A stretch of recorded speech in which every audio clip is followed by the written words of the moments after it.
Hello to everybody that is filing through our digital door.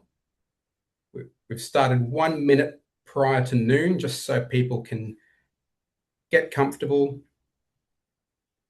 We'll give it about 30 seconds or more before I start to introduce myself, and hopefully by then everyone will be seated and ready to learn.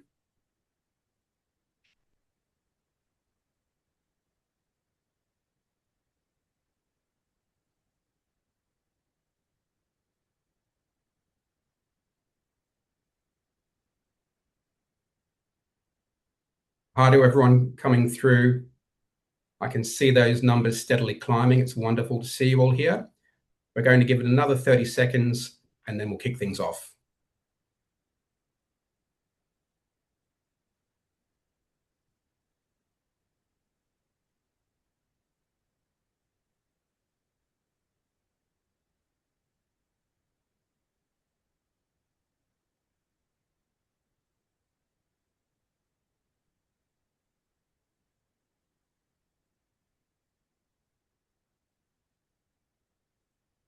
Okay, well, we'll get underway. A few more people might join us while we're talking, and that's perfectly fine. So, good afternoon, everybody, and welcome to Media Law for Freelancers, Defamation, Contempt, and Copyright.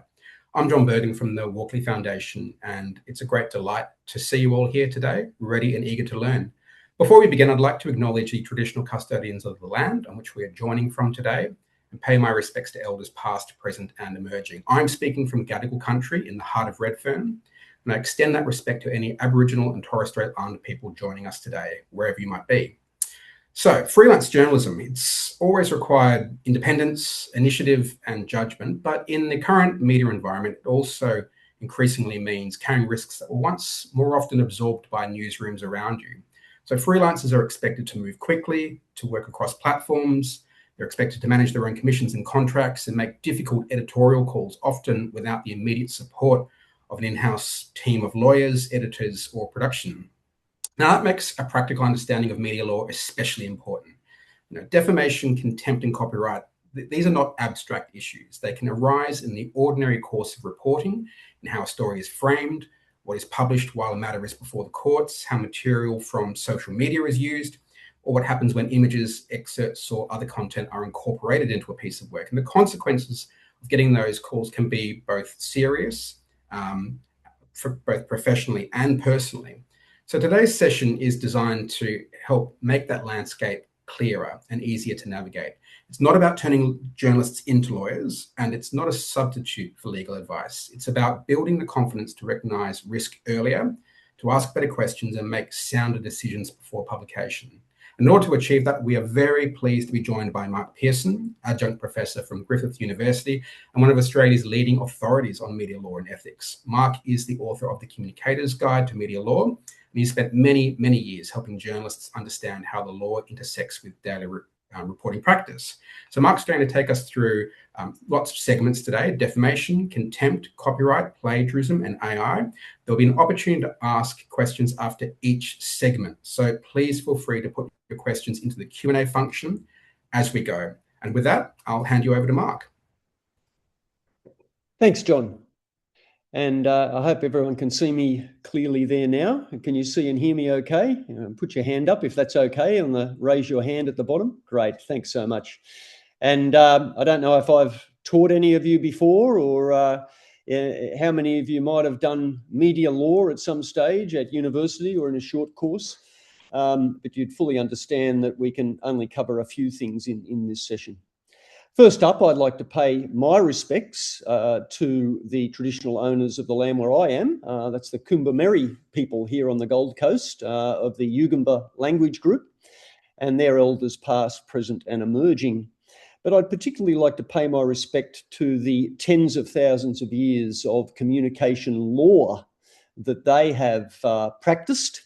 And that's the same with all societies. We do have laws in our societies controlling our speech. And certainly Indigenous storytelling has been controlled by those sorts of things as well.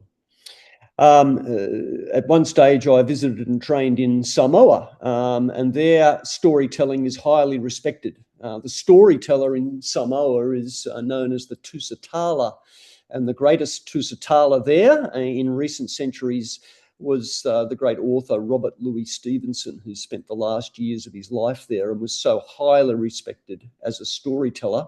And so I pay my respects to you, all 37 of you there at the moment, as storytellers in our community. And to be storytellers, you need to be able to navigate media law and do that as safely as possible. Now, I can't give any guarantees as a presenter. Don't come back suing me afterwards, please.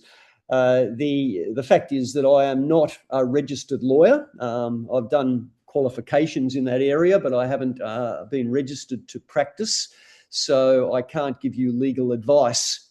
A little bit like Alan Kohler on the Money Cafe says that he can't give you financial advice because he's not a financial advisor. I'll just share my screen with the slides we're looking at today, and the deal will be that we, I'm assuming you can see them there now, or hoping you can see them there now. The deal will be that we'll be going for about 10 minutes on each of these main topics. And like I said, defamation, for example, is a whole part of a whole subject at law school on torts, and all we're doing is about 10 minutes on it. But the main part of it will be questions, because you're coming from all different backgrounds and you'll have different levels of questions. But those are the three key topics we're doing this update on. And so I'll just minimize this screen so that's not part of your screen. Mark, I'm sorry to interrupt, but we can't see your screen at this stage. Do you mind?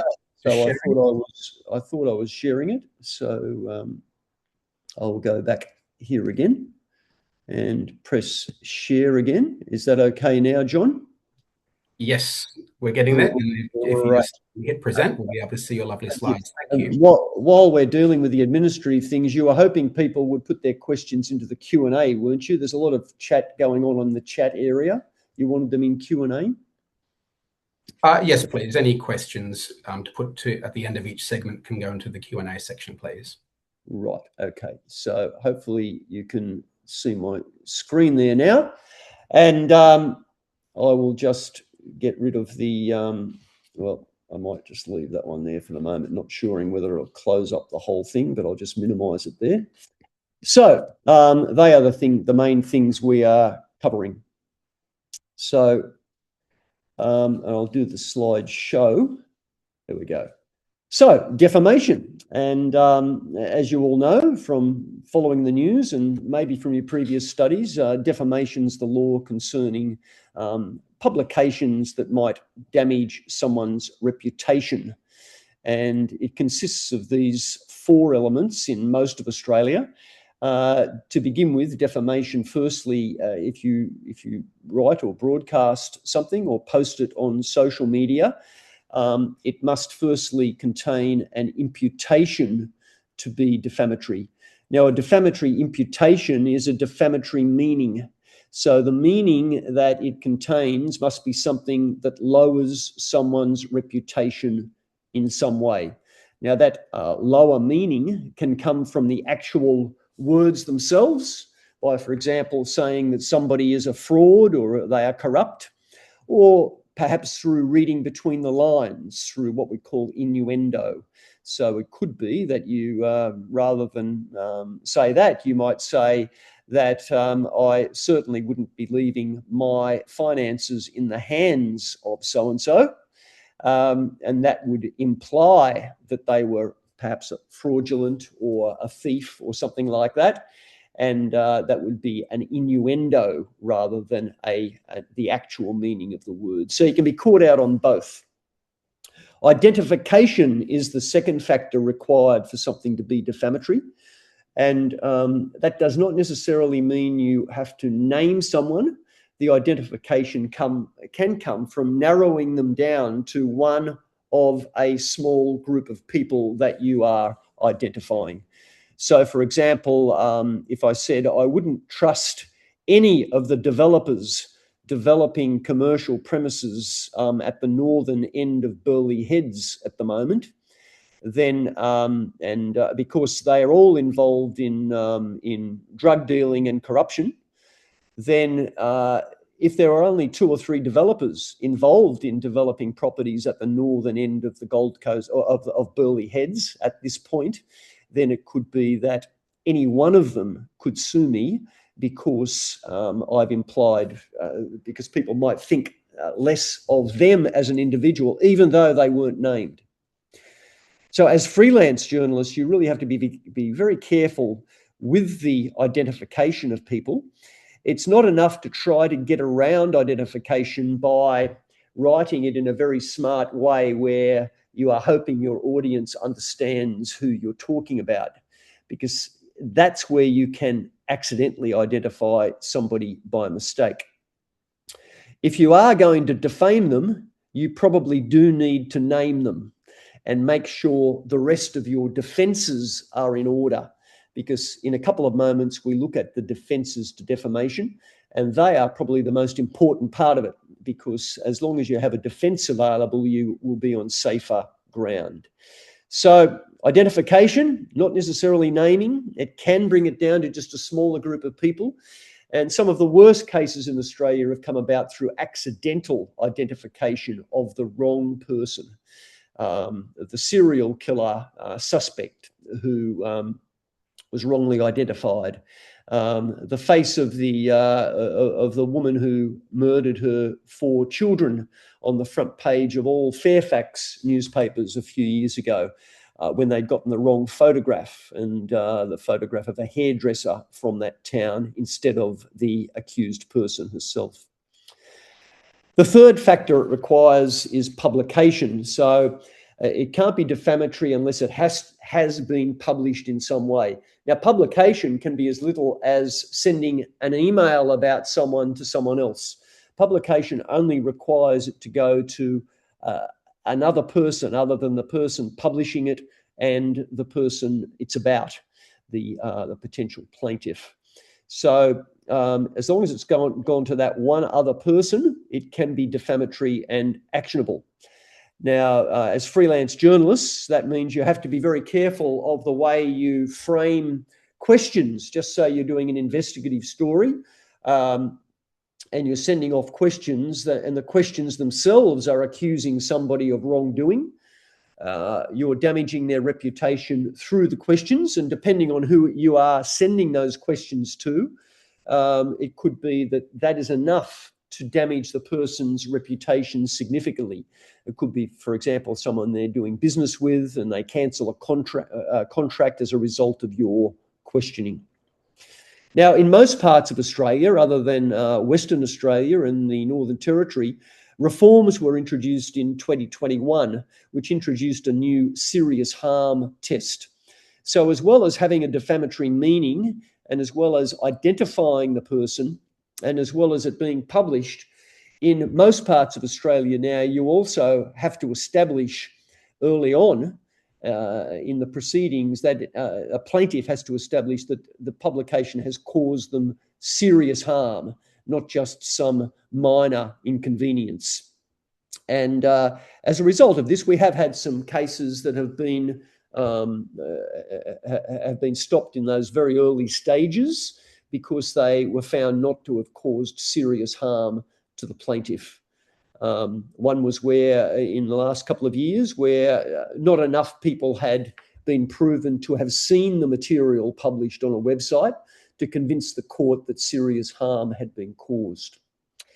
The serious harm test is one that's currently underway and has been contested in that Rebel Wilson case that is that's in the courts at the moment, because the plaintiff there against Rebel Wilson has a West Australian origin, a West Australian reputation, and she is trying to argue that it be tried under West Australian law, where the serious harm test does not have to be proven in order for her to establish a case.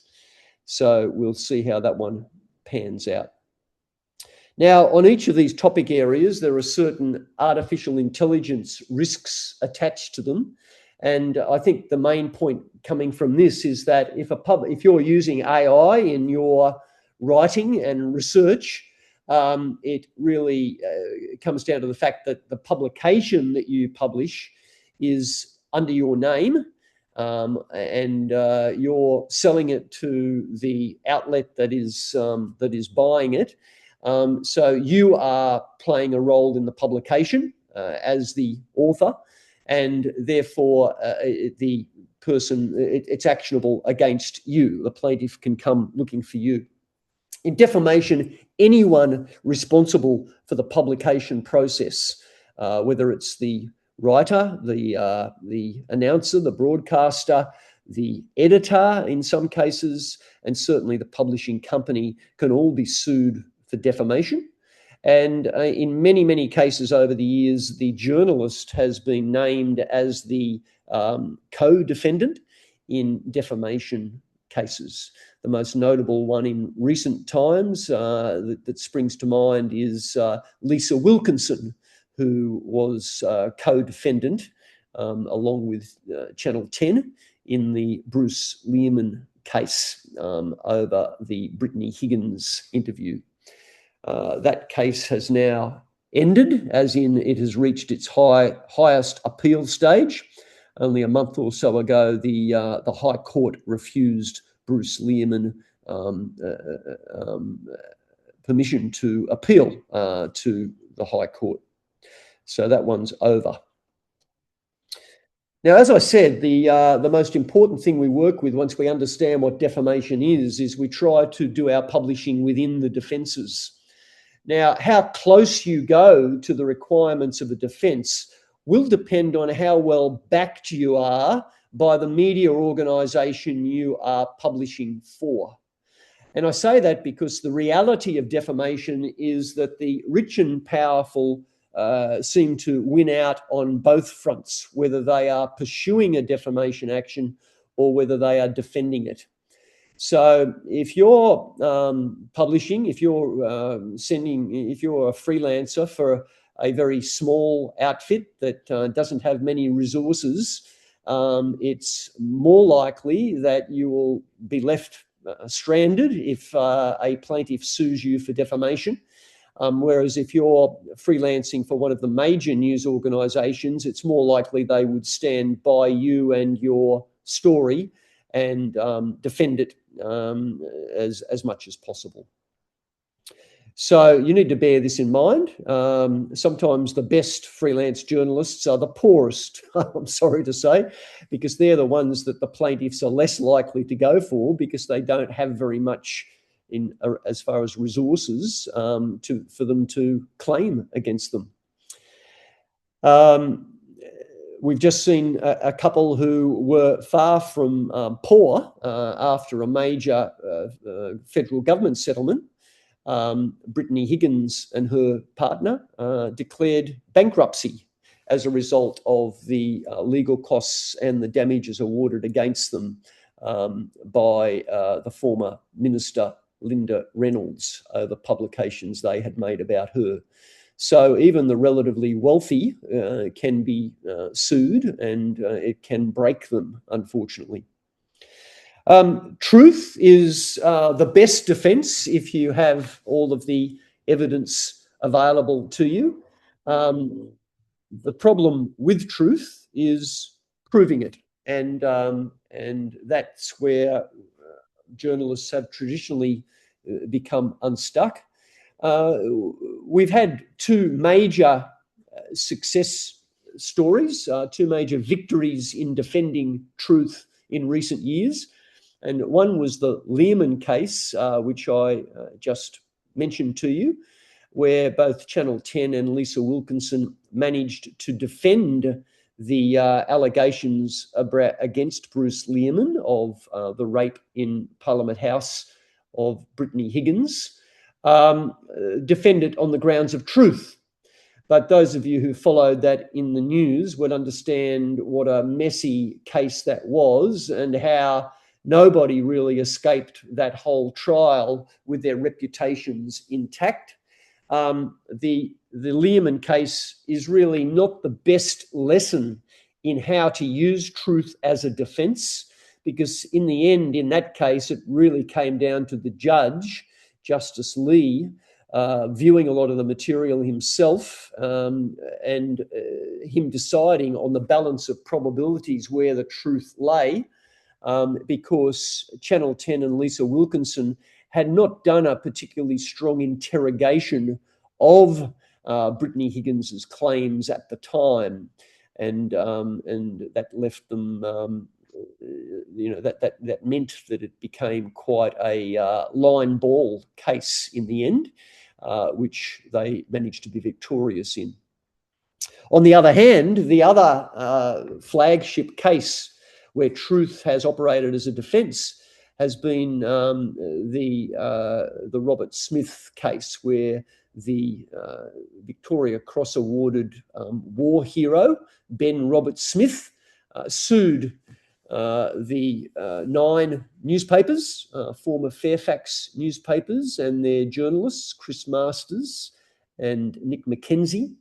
And they had done such meticulous investigative reporting that they were able to convince the court on the balance of probabilities again of the truth of those allegations that war crimes, including murder, had been committed in Afghanistan at the direction of that war hero, who now faces criminal charges on those matters, although that will be under the different criminal burden of proof, which is beyond reasonable doubt, which is much harder to prove than the civil burden in the defamation case of the balance of probabilities. So for truth, you need evidence, and not just that maybe that someone told you something, but really of the fact of what they told you. So it's not a defamation defence to be able to prove that someone said something to you. It's not a defamation defence to prove that they alleged something. For the truth defence, you need to prove the truth of the meaning, the defamatory meaning coming from your publication. And so it's not enough to be able to insinuate, for example, that perhaps because a teacher has been stood down from his school teaching or childcare duties, to insinuate that he is a pedophile. It's not enough to be able to insinuate that. You would need firm evidence that he is this. And in this sort of situation, at least on the balance of probabilities, that he has actually done these acts. So it is a very, very high standard of proof for the truth defence. For the public interest defence, and again, the public interest defence applies in all parts of Australia except WA again, which still has not introduced the reforms that introduced this defence in 2021. But to earn this defence, you have to show that the material, the defamatory matter, concerned an issue of public interest, and that you as the publisher reasonably believed that the publication of it was in the public interest. Now, this isn't just a flippant belief, and the court will really go into detail testing the veracity of your belief, and it will look to how serious the defamatory imputation is, whether your item distinguishes between suspicions and facts and allegations, whether it's in the publication that it be published quickly or expeditiously. And it will look at the sources you've used and their integrity, and whether they are confidential sources. So you really need to, on that regard, you really need to be very careful that as a freelance journalist, you're working within the bounds of the Evidence Act in your state or territory as to whether you would qualify for the journalist's shield law in that state or territory. These vary a little bit between states and territories. In some places, they require that as a freelance journalist, you are earning your main income from being a journalist. The courts will also look at whether it contains the plaintiff's side of the story. So, you know, the old approach, which is basically publish the allegations in your first story and then publish their response in the next one, that doesn't hold water, I'm afraid. And it looks at what other steps you've taken to verify the allegations in deciding whether you believed it was in the public interest to publish it. And it weighs all of that up against the importance of freedom of expression in society. So the courts are given a host of factors to consider in deciding whether your publication was overwhelmingly in the public interest, even though it might have fallen short of being able to prove that it's actually truthful. Now, we haven't had enough cases in that area to really test that, and it would take a good media lawyer's advice before you relied on a very serious allegation for either truth or public interest. It seems that public interest might shape up as just a default to truth, one that the lawyers will look to if truth can't be proven despite your best efforts at your coverage. Qualified privilege as a result of the new public interest defence is less relevant to journalists today, but nevertheless in your business life you might come upon occasions where you need to use a qualified privilege defence. The qualified privilege defence is where the courts look at whether you had a legal or a moral duty to be publishing something, and that audience had a legal or a moral interest in hearing about it. And a good example could be the job reference, where you might say something particularly nasty in a reference to a prospective employer, and the employee finds out later that you've said something nasty about them in the reference, but that reference would be protected under the qualified privilege defence as long as you weren't showing malice. But if you said that nasty thing in good faith, and even if you got it wrong, perhaps you mixed up the people you were talking about or something, it would still be protected by the public interest, by the qualified privilege defence. A lot of journalists will rely on the honest opinion or fair comment defence, particularly if you're doing reviewing or you're writing opinion and commentary material on air or on social media or in print. And it has a range of ingredients, but it comes down to the fact that your defamatory opinion is protected as long as it is a statement of opinion rather than a statement of fact, and it's very well supported by examples and evidence that are provable on the facts. Now, the example I gave earlier, the worst thing we could say about someone, that they're a pedophile, for example, you can't just say, in my opinion, so, the mayor is a pedophile. You can't just say it that way. But the way you would start to build up a qualified privilege, a fair comment or honest opinion defence for such an allegation might be, for example, if people have made this sort of allegation in a council meeting or something like that, or there are documents related to that, and you are using that as one of the platforms to say that, in your opinion, this person should not be trusted in a child care context. So it could be that a bunch of parents have pulled their kids out of the local scout group because that individual is involved, added to the fact that there's some mention of this in a council meeting, added to the fact that there had been some charges or allegations that had been publicly recorded in the past against this person, and you are not stating that they're a pedophile, but you are stating that, in your opinion, their blue card should be withdrawn or they should not be allowed access to children while inquiries are pending. Again, with such a serious allegation, it's something that would really need to be run past a lawyer before you published it. And the final defence is really a rock-solid defence if you do your court and parliamentary reporting accurately and fairly. And that's the defence of a fair report. And there are several public occasions, but the main ones are court and parliament, where defamatory material being published is protected in a qualified way, as long as it is part of a fair and accurate report of those proceedings. And for example, a court case, of course, we have to allege in a court case that someone has committed some serious crime, and we are allowed to put that into our court report that we are publishing for the public, as long as it's part of a fair and accurate report, that you get your facts right, you give a narrow identification of the person you're referring to, and you give fair coverage to all stages of the proceeding, not just the day that the allegations are made.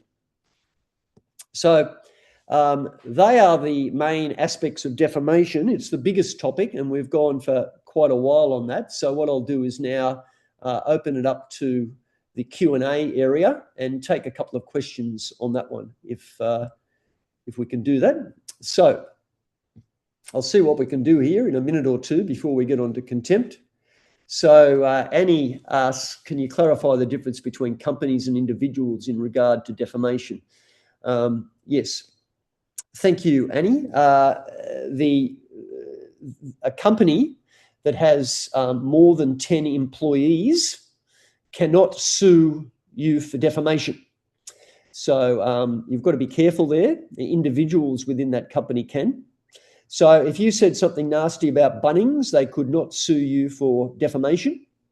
But if you said something about the management of the Bunnings West Burleigh store, then it could be that the store manager was able to sue you individually, because people know that she is the manager at Bunnings West Burleigh, and so she could sue you individually. So you have to be very, very careful how you frame that. But big companies, if you're talking about the quality of food at McDonald's, for example, they're fair game. They can't sue you for defamation. However, again, if a particular franchise, if you're talking about the hygiene or the service or something in a particular franchise, that can be more of an issue. Marissa asks, what happens when you write for a publication but there are edits after you have submitted the work, made it defamatory, but you hold the byline? Excellent question, Marissa. Obviously, in a digital age, we keep copies of the various drafts of what we've sent them, and that'll be in your email or however you file the material. You can only be responsible for what you have published.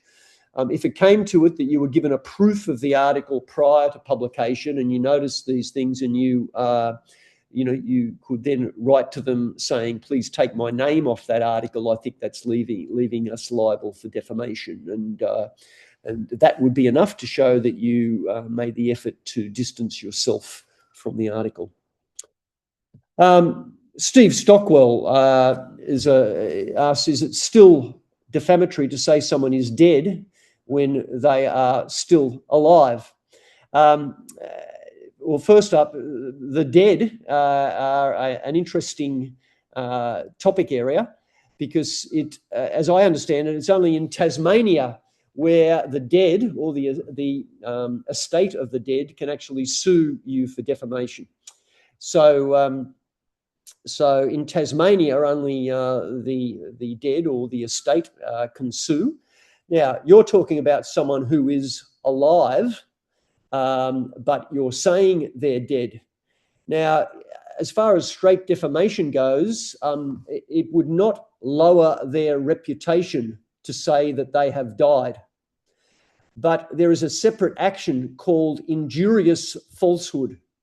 And if you were to indicate that it's no longer worth doing business with an individual or a company as a result of them having been deceased, then they could sue you for injurious falsehood, particularly if you knew that they were still alive. Excellent question. John asks about the difference between libel and slander. Defamation was reformed back in 2005 to extinguish any difference between libel and slander. We no longer have to learn that many of you might have learned for your media law tests back in the day. We learned that libel was the permanently published or written form of defamation, and slander was the spoken form, but that broadcast was a form of libel. We learned all that sort of stuff. No, today, as a result of 2005 reforms, they are all just called defamation. Janan asks, is there also a difference between companies and institutions like, say, churches and schools? Yes, Janan. Churches and schools are typically non-profit organisations, and unlike the rule for companies where those with 10 or more employees can sue, churches and schools are normally not-for-profit, and they can sue as an organisation. Marissa, on the right of reply thing, is it a problem when I say a publication publishes your story with the right of reply you got in one paper but without it in another and promotes the second one? Does that open you up to anything? Well, the fact is your first publication should have the right of reply within it, Marissa. And I know that with online publication today, things are drip-fed or they're released in different ways. The courts for defamation look at the audience of a particular item. They'll even look at the potential audience for just a summary, like a headline, and there will be damages awarded on the basis of just a short social media post or the classical newspaper poster out the front of the newsagent. The former treasurer Joe Hockey sued Fairfax several years ago over an article and its associated tweet, and Fairfax was forced to pay damages over the tweet which linked to the article. The article itself was defensible. It had a range of defences available to it, including truth and fair comment. However, the tweet had the headline, Treasurer for Sale, which implied that he was corrupt. Even though the article explained in very defensible terms that they weren't saying that he was corrupt, because the headline of the tweet used those words, the court found that not everybody could be expected to go and read the article, and therefore it limited damages were awarded. How are we? Well, two more questions. We'll do these. William asks, if you're presenting a, I've lost William now. Where are you, William? You're down here somewhere. If you're presenting a radio show with interviews of both sides of a contentious story, what responsibility does the presenter and or the station have for comments made by guests? The station is publishing the material. The station is responsible. Back in the day, there was a 7-second kill button available. I don't know what you have now, but you are responsible. So if your guest suddenly blurts out, the mayor is a pedophile, as soon as they appear on air, then both that person can be sued and so can the station that is broadcasting it. You've been led to believe that the publisher carries more risk than the individual freelancer. Can you speak to this? No, I can't speak to it. It really so much depends on the freelancer, their contractual relationships with the publisher, and the statistics of defamation aren't made available to us as far as how many are settled after a threat and that kind of thing. It is true that more often publishers are sued, but it can be very painful when you as an individual are sued as well. And our last question on defamation, well over time, is what happens if the publication asks you to indemnify them? I believe where they ask you in the contract for work, you bear liability as the freelancer. Do you then hold responsibility no matter what they do with your work after submission. I'm not an expert in contract law. My main area of research and writing is in media law. This really comes down to the law of contract and indemnity, and you really would need to discuss that contract with a lawyer. If I know in my publishing contracts for my books with my publisher, we do limit that liability, and we limit it to the amount of the royalties of the book. And the publisher has accepted that as the limit of our liability. So if we get sued over our media law book, the publisher cops it after we have cost them the amount of royalties we would be paid. So that's just one example. All right, we do have to move on. So I'm sorry that we have to leave the Q&A on that topic. We'll now move on. I'm assuming you can still see my slides there. Can you, John? Yes, we can. Great. Okay. So I'm just looking for how I can see them now and to change them. I might just do this again and make sure that they're sharing, obviously sharing. Can you now see the slide on contempt, John? Yeah. Okay. And if I press share, no. So you can see it, but my changing it might not be working. There we go. You need to hit slideshow, please, Mark. Pardon? You hit the button slideshow. Yeah, I did that and it started taking me off somewhere else. So what I'm looking for is the actual slides on my screen, and I'll do it again, but let's just go back to the slides here. You're seeing my screen at the moment. Can you see slide 1, contempt basics without slideshow? Yes. Great. Which starts words or actions.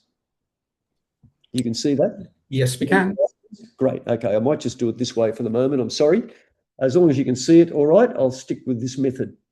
So contempt of court is any words or actions which interfere with the proper administration of justice or constitute a disregard for the authority of the court. And as far as the media is concerned, it comes down to these main areas. And as a freelancer, you will be concerned with some of them. And we'll make it short and sweet. But sub judice contempt is where you might actually damage someone's actual trial and publish material which could be prejudicial to their trial one way or the other. And so, as you know, before the court, someone is innocent until proven guilty. And we've had several instances, in fact, 2 in the past few years that have involved Channel 7 or their affiliate Yahoo 7, where they've had to pay hundreds of thousands of dollars for sub judice contempt. We also found numerous media organisations having to pay between them several $100,000 in coverage of the trial of Cardinal George Pell. And that was for both sub judice contempt and breach of suppression orders in that area. Other types of contempt include scandalising the court, and this is where you're bringing the court into disrepute by implying some wrongdoing on the part of judicial officers. Revealing the deliberations of juries. The Jury Act varies between states and territories, but the simple approach is to avoid trying to contact or publish what jurors might tell you. Contempt in the face of the court is one that journalists very rarely have to worry about. It's more misbehaviour in the courtroom, throwing something at the judge or giving an obscene gesture or something like that. We'll skip that one today. I don't think our freelance journalists are going to do that. But disobedience contempt covers that area that I mentioned, breach of a suppression order, because a suppression order is an order of the court. And to disobey it is a disobedience contempt. But disobedience contempt can also refer to an order by a judge or a court to reveal your sources. And this is where journalists come unstuck if they have confidential sources, because they might be refusing to reveal a source in court or refusing to hand over certain documents or materials or digital material. And to do so is a disobedience contempt. You're disobeying the court.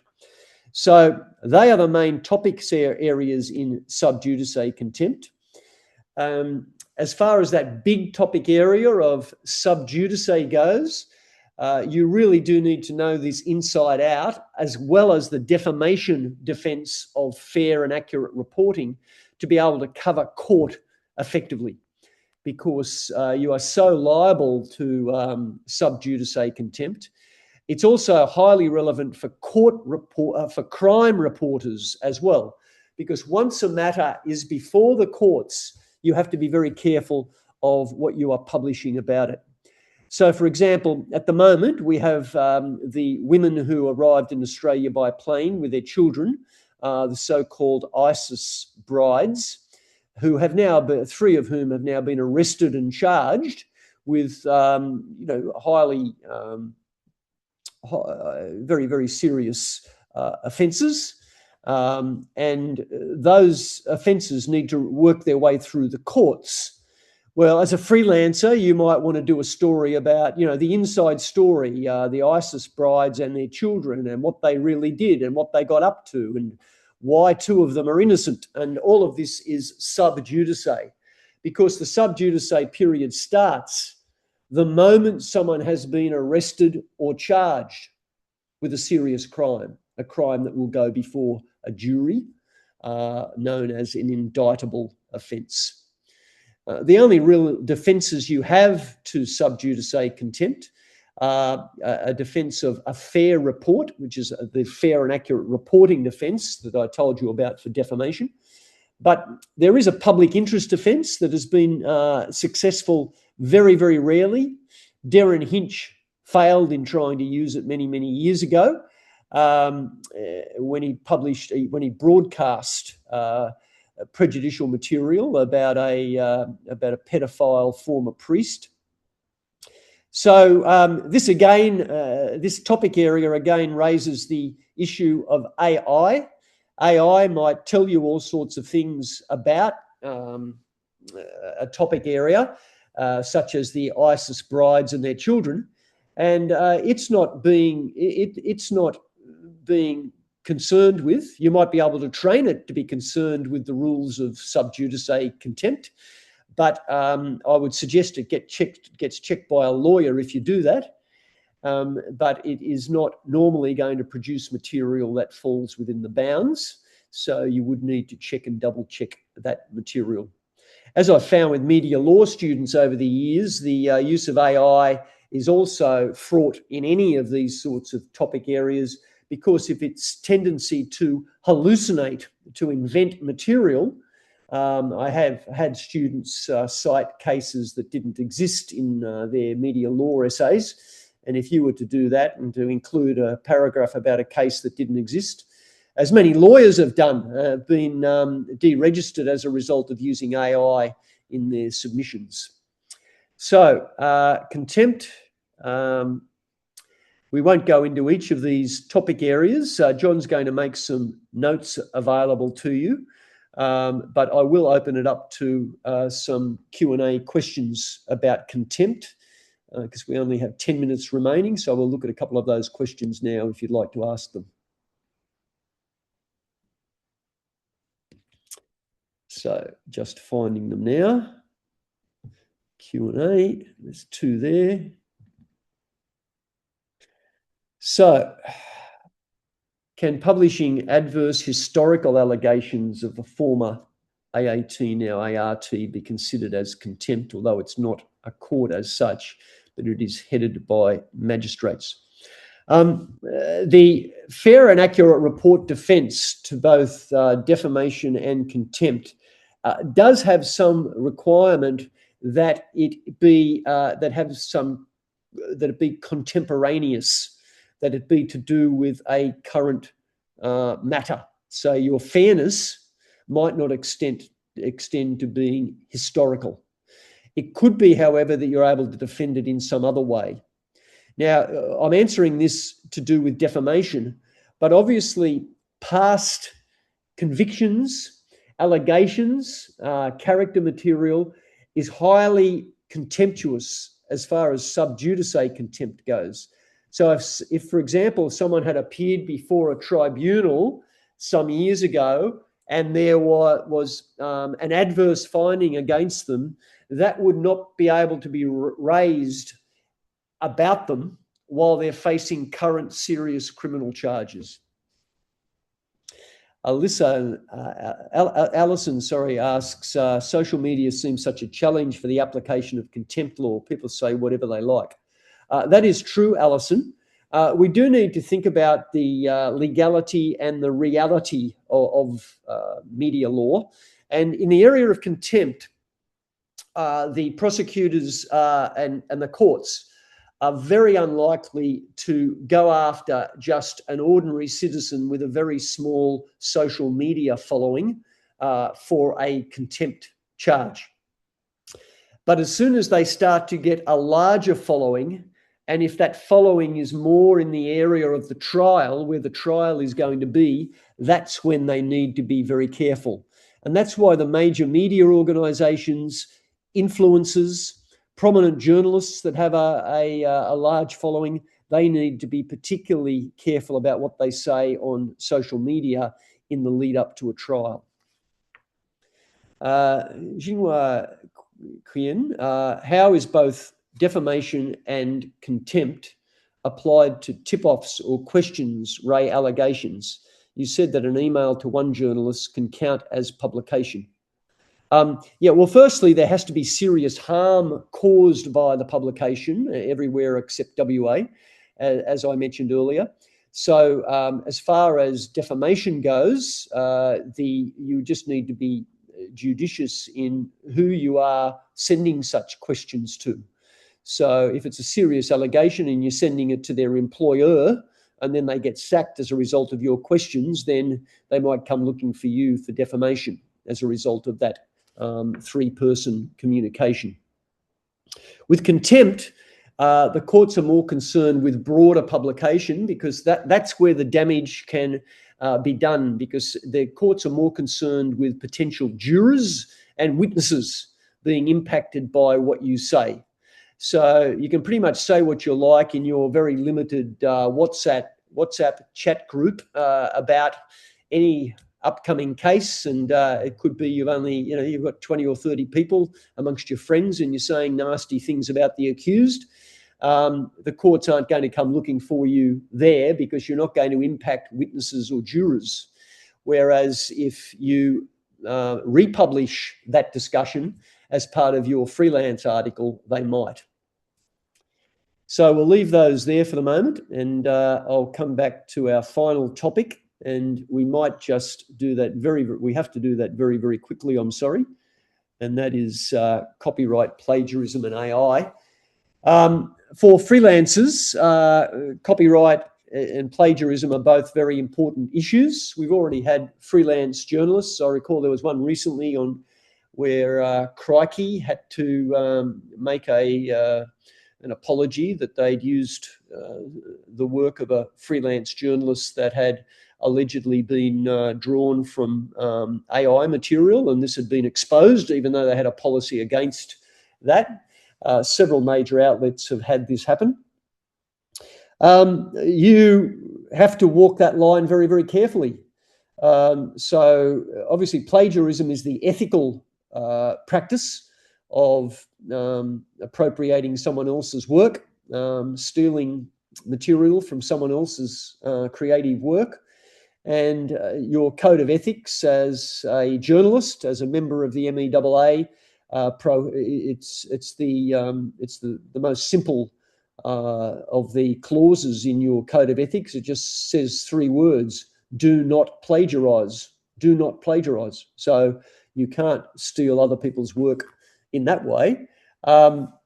Copyright, a breach of copyright is different. That is a legal action that someone can launch against you, and that is for copying someone's form of expression. That might be lifting a part or all of their image or their words from some article that they've done, and that is actionable under Australia's Copyright Act. Now, as far as freelancers yourselves, you normally sign away your copyright rights as part of that contract that you sign with the publisher, and the publisher retains most of the copyright. They can't take your moral rights away from you, but under an industrial agreement from 20 or more years ago, the MEAA negotiated with employers so that all digital rights were transferred to employers. But copyright exists the moment you have created something, original content.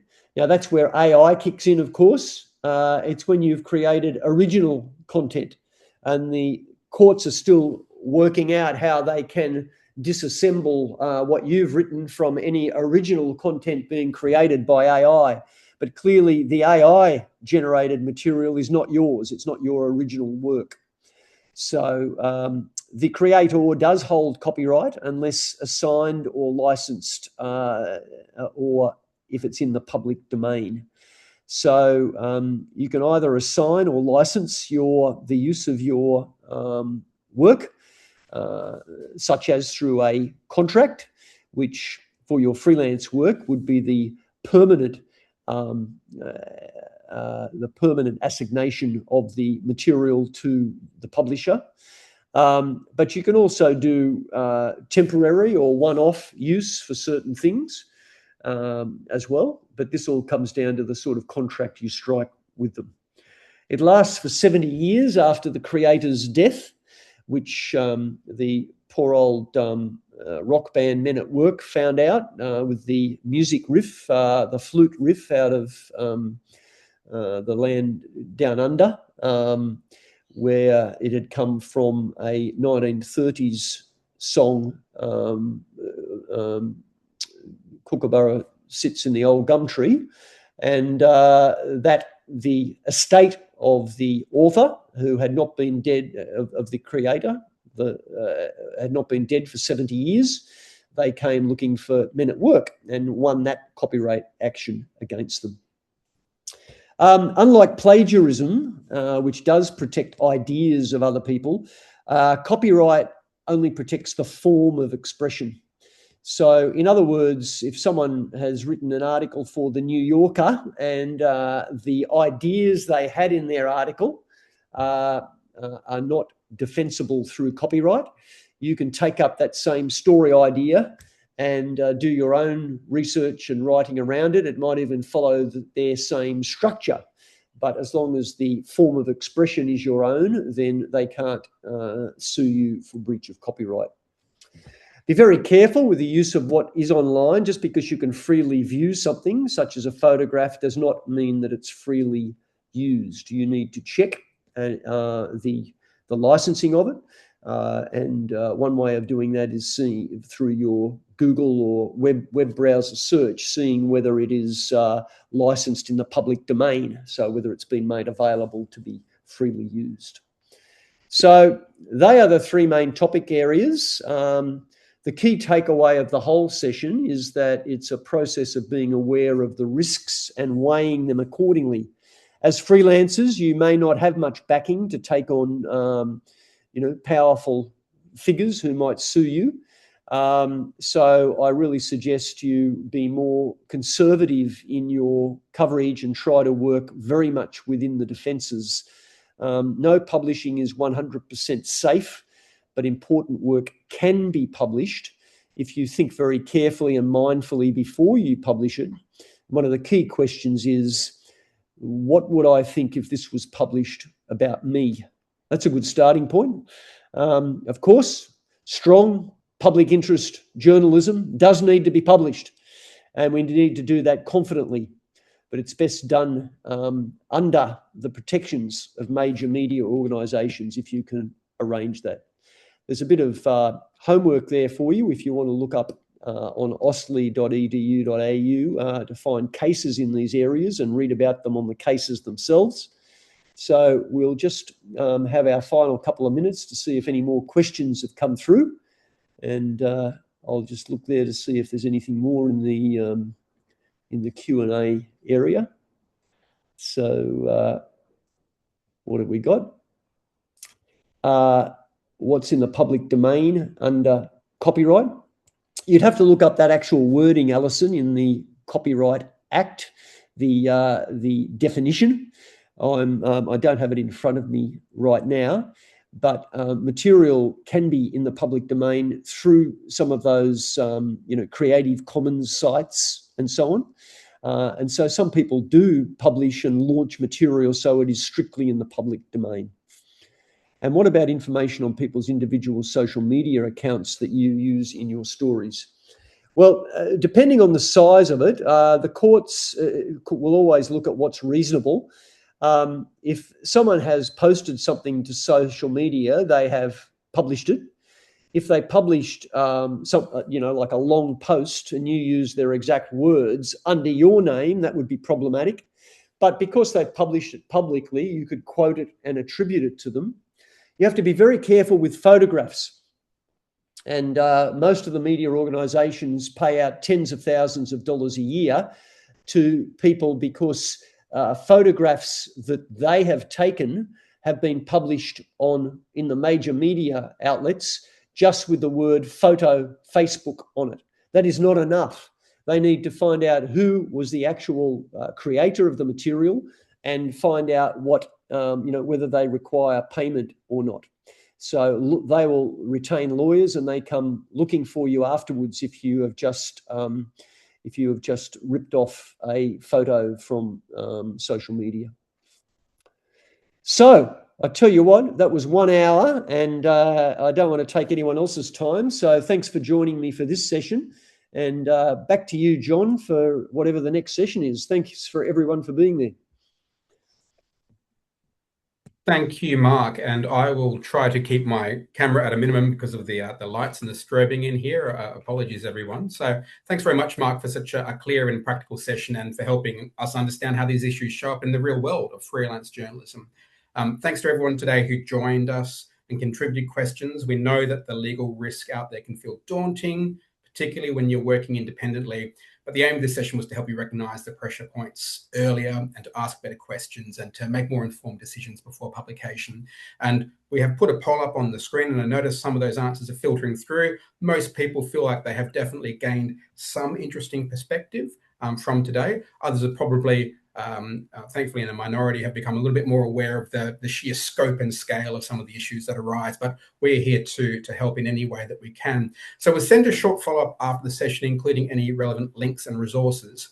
We'd really appreciate your feedback. We might hit you up with another survey. I know that you've participated in a poll now, but more information, more feedback is a gift and will help us create more professional development opportunities with greater impact. So I might hit you up with another survey as the days wear on. There is, of course, 2 more webinars coming. Please go to our Humantics page to register for them. The next session, this time next week, will be by the excellent Bianca Nogrady on how to get started in freelance journalism. And then a week after that, we're going to go through an introductory session on online research, verification, and fact-finding techniques. So go to our Humantics page to find out more about those sessions and to register. Thanks for your time, everybody. I really appreciate you tuning in today.